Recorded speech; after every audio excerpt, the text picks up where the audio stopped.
नमस्कार मित्रांनो, आनंदी या मालिकेच्या आजच्या भागामध्ये अगदी मनपूर्वक मी तुमचं स्वागत करते। आजच्या भागामध्ये आता सगळेजण नाश्ता करायला बसलेले असतात।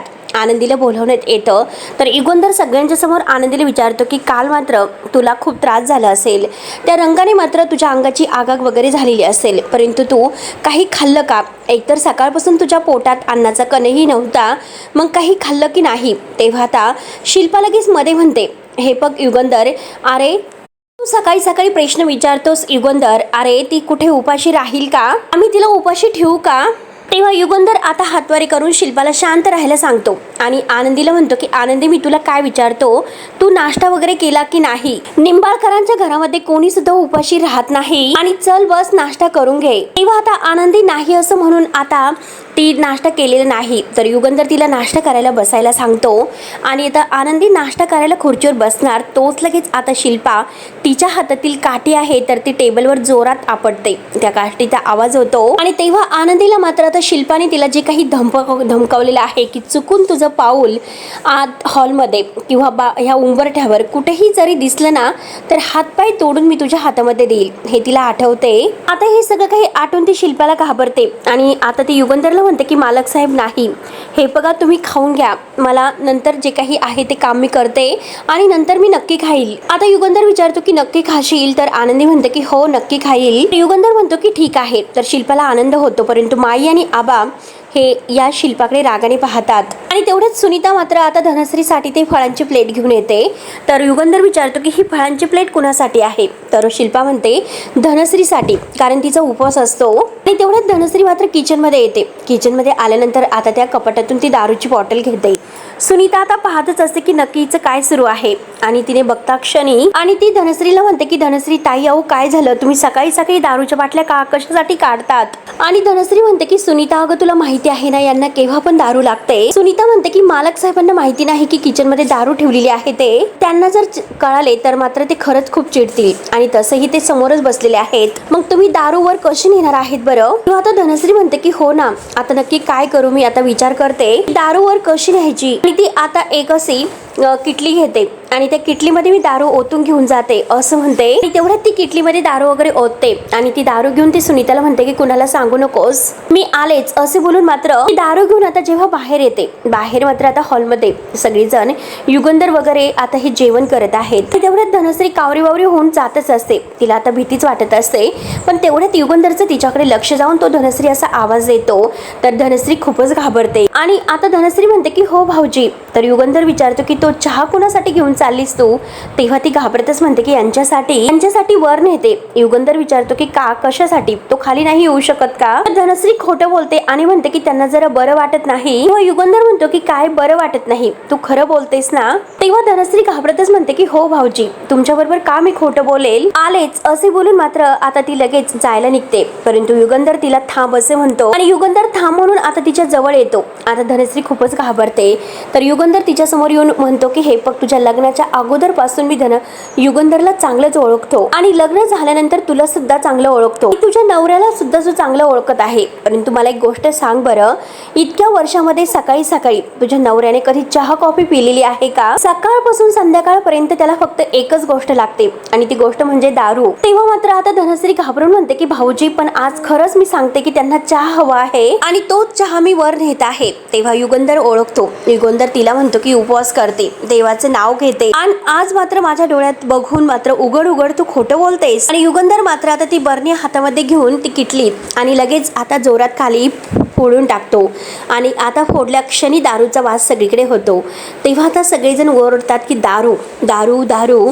तेव्हा मात्र आता ही धनश्री किती खोटं बोलत आहे हे सगळ्यांच्या समोर सिद्ध होते आणि दारू ती आपल्या नवऱ्यासाठी घेऊन जात आहे आणि चहा घेऊन जाते असं खोटं सांगितलेलं असतं। धनश्री खूपच घाबरते, तर युगंधर तिच्याकडे पाहतच असतो आणि तो धनश्रीला विचारतो की हे काय आहे, हा तुझा चहा आहे का? आणि काय ग काय विचारतो मी, जी बाई आपल्या नवऱ्याच्या दीर्घ आयुष्यासाठी उपास तापास करते करते, त्याच्यावर इतकं प्रेम करते आणि त्याला मरणाच्या दारात घेऊन जाणाऱ्या गोष्टींचा त्याची हौस पुरवण्यासाठी त्याची साथ देतेस आणि सकाळी सकाळी आपल्या नवऱ्याला तू दारू पाजणार आहेस का? आणि तेवढ्यात आता हा विद्याधर बाहेर येतो आणि विद्याधर बाहेर आल्यानंतर तो बघत असतो की नक्की काय झालेलं आहे. तर युगंधर रागाने त्याच्याकडे बघतोय आणि लगेच आता हा विद्याधर बोलायला पुढे येतो. काय नवरा बायकोच्या नात्याबद्दल कोण सकाळी सकाळी बोलत आहे? युगंधर तू? अरे ज्यांना तर आपल्या स्वतःच्या बायकोची आणि तिच्या मृत्यूची थोडीशी सुद्धा जाण नाही, आपल्यापेक्षा निम्म्या वयाची एका पोरीच्या गळ्यामध्ये माळ घालून तिच्याशी लग्न केलं आणि तो आता नवरा बायकोच्या नात्याबद्दल बोलतोय. अरे तू तर लग्न करून तिला ह्या हवेलीत आणलंच खरं, परंतु तिला मात्र तिच्या हक्काच्या खोलीमध्ये प्रवेश दिलेला नाही. अरे बायकोचा दर्जा तर लांबच आहे, पण तुमची अजून पहिली रात्र सुद्धा साजरी झालेली नाही. आणि आनंदीकडे बघत म्हणतो की बिचारी नामधारी बायको, स्वतःच्या बायकोला असं वागणारा माणूस मला आज नवरा बायकोच्या नात्याबद्दल धडे द्यायला लागला. युगंधरला खूपच राग येतो. युगंधर म्हणते की तू बायकोला दारू आणायला सांगतोस आणि सनकनी मात्र एक आता त्याच्या कानामागे ठेवून देतो. विद्याधर अगोदर म्हणलेला असतो माझी बायको आहे, मी काही पण करायला सांगेल. तेव्हा युगंधर आणखीन एक कानामागे ठेवून देतो. एका मागून एक आता आणखीन जोरजोराने कानामागे ठेवत असतो. सगळ्यांना धक्का बसतो. धनश्री आता तोंडाला हातच लावते. आपल्या नवऱ्याला मारल्याबद्दल तिला तर खूप वाईट वाटत असतं आणि आता युगंधर रागाने त्याला म्हणतो की जनाची नाही तर किमान मनाची तरी लाज बाळग. अरे ती बायको तुझी अर्धांगिनी आहे, तुझी गुलाम नाही हे लक्षात ठेव. तरी सुद्धा ह्या नालायक विद्याधरला काही घेणे देणे नसतं. तो म्हणतो की अरे अर्धांगिनी आहे की नाही हे आपण नंतर बघूयात, आता मात्र तुझ्या फटक्यामुळे माझ्या गालावर जी काही लाली आलेली आहे त्याच्यावर लावण्याकरता मात्र एखादा मलम पाठव की तुझ्या ह्या नवीन मालकिनीकडून. आणि आनंदीकडे बघून तो हसतो. युगंधर आता खूप मोठे डोळे करतो आणि आता युगंधर इतका पेटलेला आहे, इतका रागवलेला आहे आणि आता लगेच त्याला तो विद्याधर असे म्हणून जोरात ओरडतो. शिल्पा लगेच आता युगंधरला म्हणते की अरे शांत हो तू. तेव्हा मात्र आता शिल्पा खूप जोरात ओरडते की काय रे विद्याधर, अरे कशाला इतका तमाशा करतो, का तू असं वागतोस? तेव्हा विद्याधर लगेच म्हणतो की ताई आणि आमच्यामध्ये मात्र याला मध्ये पडून तमाशा करण्याची काय गरज होती, माझी बायको आणि मी बघून घेईल. तेव्हा आता धनश्री म्हणते की हे बघ तुझा नवरा डोकं फिरल्यासारखे वागतो, तू तरी शिकली सवरलेली आहेस आणि तू तरी धनश्री डोकं ठिकाण्यावर ठेवून वाग. आणि तेवढ्यात मात्र आता विद्याधर धनश्रीला म्हणतो की ऐकलंस का, तुझं डोकं ठिकाण्यावर आहे आणि माझं डोकं फिरलेलं आहे हे अख्ख्या जगाला माहिती आहे. मग अशी चोरून चोरून दारू पिण्याची मला काय गरज आहे? आणि याला घाबरून तू दारू लपून आणत होतीस, आता उघडपणे आणि सगळ्यांच्या समोर मला दारू घेऊन ये, बघूयात काय होतं आणि तुला कोण अडवतं. युगंधर आता धनश्रीला पुढे म्हणतो की हे बघ युगंधर, आता तिला समजावतो धनश्री हा चुकीच्या मार्गाने तुझा नवरा जात आहे, त्यामुळे तू त्याची साथ देऊ नकोस. तेव्हा युगंधर आता असं म्हटल्यानंतर विद्याधर लगेच म्हणतो की काय युगंधर साहेब, अहो कुणाला उपदेश करतात, ती बायको माझी आहे माझी आणि हे बघ माझी बायको आहे माझी, जे काही मी तिला सांगेल ना तर ती तेच ऐकणार आहे, लक्षात ठेव. आणि तिच्यासाठी मात्र मी जे काही सांगेल ना तीच तिची पूर्व दिशा असते. मी तिला काही जरी सांगितलं तरी सुद्धा ती ऐकते आणि ती प्रत्येक गोष्ट ती माझ्यासाठी एका पायावर करायला तयार असते, हे लक्षात ठेव. आणि तुझा विश्वास बसत नाही का, थांब मी तुला एक नमुना दाखवतो. आणि लगेच मात्र तो सगळ्यांच्या समोर आता धनश्रीला म्हणतो की धने आत्ताच्या आत्ता स्वतःच्या कानामागे मारून घे. तेव्हा युगंधर म्हणतो की धनश्री हे बघ याचा नीचपणा आहे आणि तू अजिबात त्याचा ऐकू नकोस. परंतु विद्याधर तिला म्हणतो की मार धनश्री, मी तुला तोंडात मारून घ्यायला सांगितलेले आहे, त्यामुळे तू मार लवकरात लवकर. आता आनंदीला सुद्धा हे सर्व सहन होत नाही, तिचा सुद्धा आता जीव तिळतीळ तुटत असतो. तेव्हा युगंधर परत धनश्रीला म्हणतो की हे बघ वेडेपणा करू नकोस. तर विद्याधर आता युगंधरला धमकावतो आणि म्हणतो की हे बघ मध्ये पडायचं नाही, आमच्या नवरा बायकोच्या मध्ये तू येऊ नकोस, ती माझी बायको आहे आणि माझी बायको माझा अभिमान आहे. आणि धनीला म्हणतो की धने वड तू कानामागे, जाळ आणि धूर मात्र सगळा सारखाच होऊन दे. परंतु धनश्रीला काय करावं तेच काही कळत नसतं. तर विद्याधर आता तिच्यावर आणखीन जोरात ओरडतो की धने मार, स्वतःच्या कानामागे मारून घे. आणि जोरात मात्र आता तो धनीवर ओरडतो, धावून जातो तिच्यावर की मार म्हणून.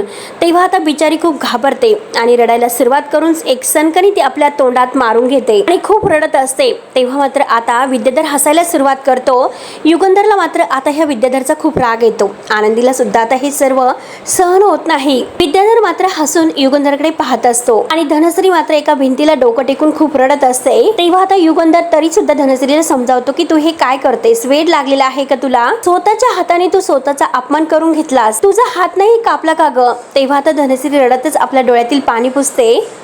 रडतच म्हणते की भाऊजी यांनी सांगितलेलं आहे, मग मी ते करणारच. मी फक्त आणि फक्त माझं पत्नी असण्याचं कर्तव्य पार पाडते. तेव्हा आता युगंधर तिला समजावतो, याला कर्तव्य नाही म्हणत, त्याला गुलामगिरी म्हणतात, खूप मोठी गुलामगिरी. नवऱ्याने सांगितलेली कुठलीही गोष्ट आणि त्याला हो म्हणणं हे काही कोणतंही कर्तव्य नाही, आणि तशी गोष्ट नवऱ्याच्या मनासारखी करणं हे कोणतंही कर्तव्य नसतं. हे बघ, लग्नाच्या वेळेस मात्र अग्नीला साक्ष ठेवून नवरा बायको मात्र एकमेकांचे अर्धांगिनी होतात आणि दोघांचेही अर्धे अर्धे अधिकार असतात. तू मात्र तुझे अधिकार याच्या पायाशी का गहाण ठेवलेस? ते जे काही सांगतो ते चुकीचं सांगतो, तरी सुद्धा तू त्याच्याच अगदी होला हो करून चुकीचं वागतेस आणि त्याची प्रत्येक गोष्ट ऐकते, स्वतःला त्रास करून घेतेस. आणि हे बघ, तुला माहिती आहे का धनश्री तू कोण आहे? अगं, देवाने निर्माण केलेली सगळ्यात महत्वाची आणि मोठी गोष्ट, कशी आदर असणारी स्त्री आहेस तू, आणि ती गोष्ट मात्र ह्या नराधमाला काय कळणार आहे, तिची किंमत काय असते. घरची स्त्री म्हणजे 4 भिंतीमध्ये राबणारं शरीर नसतं, ती मात्र त्या घराचं मांगल्य असतं. आपल्या ह्या अखंड घराला मात्र जिवंत ठेवणारा शास्त्री असते. पुरुष मात्र हे घर आता 4 भिंती उभं करतं, परंतु ते घर सांभाळणारी ही स्त्री असते. ती मात्र या घराची ग्रहलक्ष्मी आहे. तिच्या एका हसूने मात्र घरामध्ये चैतन्य पसरतं आणि तिच्या एका हाकेने घराचं वाटोळ सुद्धा होऊ शकतं. इतकं असं अखंड सामर्थ्य तिच्यात भरलेलं आहे.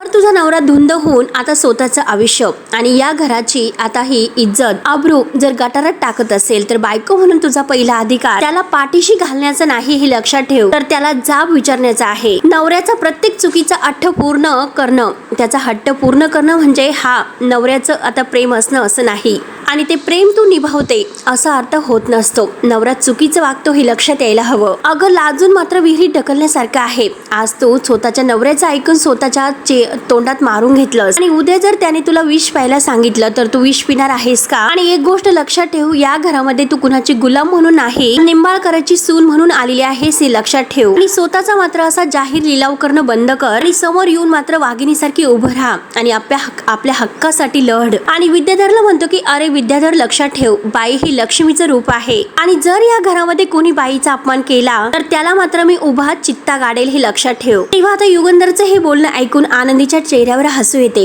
तिला युगंधरचा अभिमान वाटतो. ती आता गालातल्या गालात हसत असते आणि युगंधर मात्र आता ह्या विद्याधरला चांगलं धमकावतो. आणि तेवढ्यात आता बाबाही पुढे येतात आणि म्हणतात की विद्याधर, कोणत्या तोंडाने तू आता ह्या नात्याच्या गोष्टी करतोस आणि स्वतःच्या बायकोला गुलाम समजतोस? युगंधरने मात्र आनंदीशी लग्न केलं कारण त्या परिस्थितीत मात्र त्याचा निर्णय योग्य होता. त्याने कधी आनंदीचा असा जाहीर छळ केलेला तू बघितलेला आहेस का? तिचा आत्मसन्मान कधी पायदळी तुडवलेला तू बघितलेला आहेस का? तेव्हा आता माई सुद्धा म्हणतात की हो, हे सगळं काही बरोबर बोलतात. युगंधरने समिधाचा सुद्धा नेहमी आदर केलेला आहे, मान सन्मान केलेला आहे. तिला मात्र घरच्या लक्ष्मीचा दर्जा दिलेला होता. आणि हे बघ विद्याधर, तू चुकतोस. युगंधर जे काही बोलत आहे ते 100% खरं आहे. आणि धनश्रीला म्हणते की धनश्री, तू याचं ऐकून मात्र आता स्वतःचा बळी देणं बंद कर. तेवढ्यात हा नालायक विद्याधर आता हसतो आणि म्हणतो की वा रे वा, काय कौटुंबिक नाटक रंगलेलं आहे, एकच नंबर. आणि बापू आणि माईला म्हणतो की बापू, माई, तुम्ही तर चांगली बाजू सावरून घ्यायला लागलात आपल्या जावयाची, म्हणजे आपल्याला मानलेल्या लेकाची, हो की नाही? पण त्या अगोदर नाण्याची दुसरी बाजू काय आहे ते सुद्धा बघा की स्वप्नाला मात्र देवमाणूस समजणारे हे युगंधरने आपल्यापेक्षा कमी वयाच्या पोरीशी लग्न केलं, तिला घरामध्ये आणलं, पण साधा तिचा बायको म्हणून स्वीकार करण्याची सुद्धा त्याच्यामध्ये हिंमत नाही. ती आनंदी मात्र एका जिवंत पुतळ्यासारखी या घरामध्ये फिरत असते. मग त्या घरामध्ये हा तिचा अपमान नाही का?